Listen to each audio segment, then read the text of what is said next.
आज साथियों, आसनसोल से बोकारो एक नई रेलवे सर्विस शुरू हो रही है। मैं आपको बहुत बहुत शुभकामनाएं देता हूं।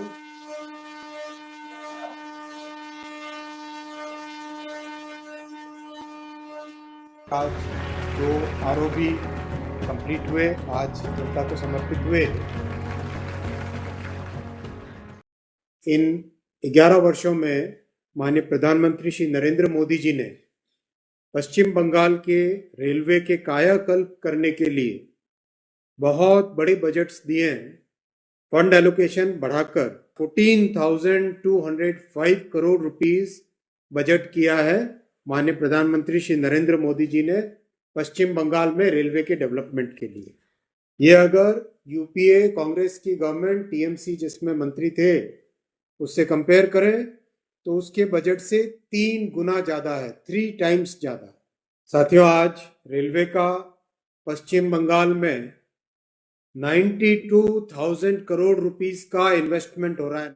ये इतना बड़ा पैकेज है रेलवे का जो कि कंप्लीट वेस्ट बंगाल में रेलवे को एक नया आकार देगा, एक नया स्वरूप देगा और पश्चिम बंगाल के जन जन की सेवा करने की भावना के साथ ये बजट और ये प्रोग्राम बनाया गया है।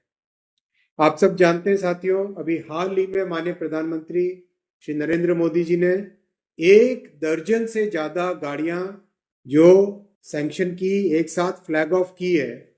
उससे पश्चिम बंगाल के कई क्षेत्रों से, कई जिलों से लोगों को आने जाने के लिए बड़ी व्यवस्था हुई और पहली वंदे भारत स्लीपर ट्रेन भी बंगाल से शुरू हुई और वैसे ही पहली अमृत भारत ट्रेन भी बंगाल से ही शुरू हुई थी। ये आप सब जानते हैं कितना इंपॉर्टेंट है। पूर्वोदय का जो स्वप्न है, पूर्वोदय का जो संकल्प है, माननीय प्रधानमंत्री जी ने हमेशा देश के सामने रखा है।